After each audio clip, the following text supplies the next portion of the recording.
We've had 20 years really of growing fragmentation. National standards were abolished and national structures were abolished. And what that has meant is that every fire service sets its own standards. And then of course, if they're setting their own targets, they meet their own targets.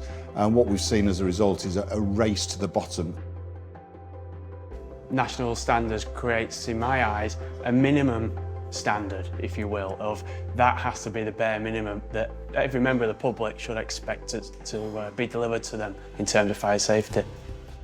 Because I'm a member of the LGBT+ section, we're talking to people in lots of different services all the time, and that means that you really do understand the disparity that has occurred.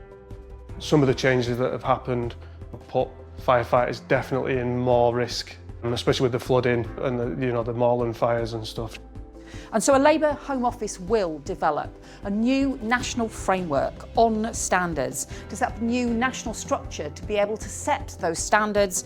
We will support the changing role of fire and rescue service as we respond to climate change and other kinds of dangers that firefighters face. We will work with stakeholders, with firefighters, with trade unions, with fire chiefs, with local authorities to develop those new arrangements and a proper plan for raising standards across the board.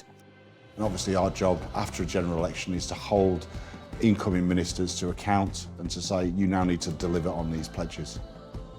We've had 14 years of Conservative government. It is so damaging to all of us, and that is why it's time for change.